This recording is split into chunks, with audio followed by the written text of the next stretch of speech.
한 기업에서 얼마나 많은 업무가 존재하는지 알고 계신가요? 아마 회사를 운영하거나 다녀본 경험이 있다면 다들 공감하실 거라고 생각합니다. 인력이 충원돼도 내 업무는 줄어들지 않고 이런저런 업무를 처리하다가 하루가 다 갔던 경험 한 번쯤 있으실 텐데요. 그래서 요즘 회사들은 이렇게 일한다고 합니다.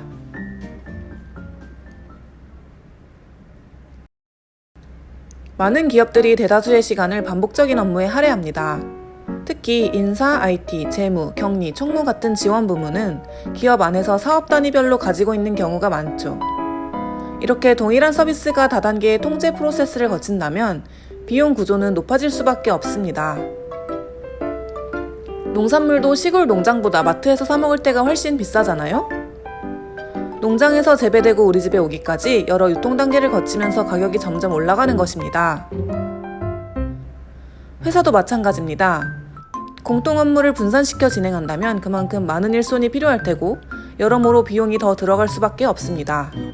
거기다 서비스 수준에 대한 합의가 이뤄지지 않고 비용 절감이 사업 실적에 연결되지 않아 비용과 성과에 대한 책임 소재가 불분명할 수 있다는 문제가 발생할 수 있습니다.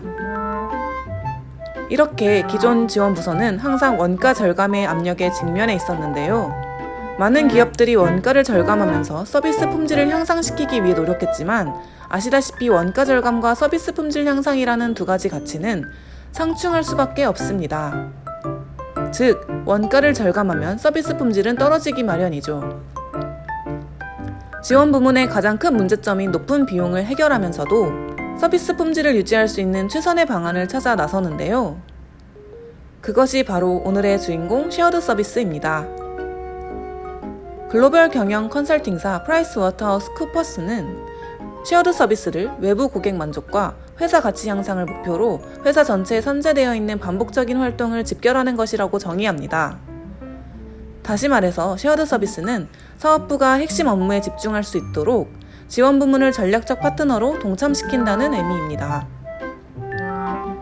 쉐어드 서비스는 다음과 같은 5가지 특징으로 정리해 볼 수 있습니다. 독립된 조직, 고객 지향 서비스, 시장 경쟁, 프로세스 지향적, 기술 투자 유발입니다. 먼저 쉐어드 서비스 센터는 독립된 조직 형태로 운영되어 독자적인 비전 목표와 별도의 평가 보상 시스템을 가지고 있습니다. 또한 지원 조직의 차원을 넘어 기업 내부 고객에게 고유 서비스를 제공하기 때문에 모든 업무의 초점이 사업 조직에 맞춰집니다.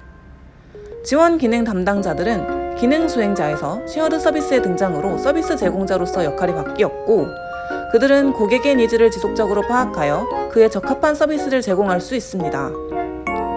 쉐어드 서비스는 사업 조직과 함께 서비스 수준을 결정하고 서비스 수준별로 가격을 결정합니다.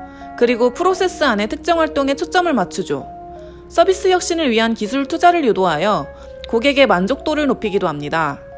실제로 미국의 자동차 부품회사 테네코는 1996년부터 쉐어드 서비스를 도입했습니다. 테네코는 여느 조직처럼 경영 지원 업무가 거의 유사했습니다. 이에 테네코는 업무의 중복으로 인한 비효율성을 줄이고 비용을 절감하기 위해 경영 관리 기능을 통합하는 코스트 센터를 설립했습니다. 그리고 이 코스트 센터는 점점 확장되어 인사, 재무, 회계, 복리후생 등 지원 업무 전반을 수행하고 컨설팅하는 프로핏 센터 TBS로 발전했습니다. TBS는 구매 비용을 13달러에서 6달러로, 급여 관리 비용을 6달러에서 3달러로 절반 이상 감축시켰고 경영 관리의 많은 부분에서 생산성 향상을 이뤄냈습니다. 이외에도 크게 경영진과 조직 측면으로 쉐어드 서비스가 가진 장점을 나눠볼 수 있는데요. 우선 경영진 입장에서 보면 원가 절감에 대한 얘기는 앞에서 입 아프도록 얘기했으니 패스하고 쉐어드 서비스는 고객 지향적 관점으로 과거보다 발전된 서비스를 제공할 수 있어 서비스 품질 개선이 가능합니다. 무엇보다 비핵심적인 활동을 쉐어드 서비스 조직이 전담함으로써 경영진은 핵심 역량을 강화하는 활동에 전념할 수 있다는 것입니다. 그렇다면 조직 차원에서는 어떤 장점이 있을까요? 바로 효율성 증대입니다. 업무 프로세스를 표준화하고 정보 기술을 적용함으로써 더 낮은 비용의 서비스를 제공할 수 있습니다. 자원의 통합으로 인력 충원의 필요성 또한 감소하여 규모의 경제를 이뤄낼 수 있죠. 자, 쉐어드 서비스에 대해 알아보았는데요. 기업의 가치를 높여주는 쉐어드 서비스의 활약이 기대됩니다.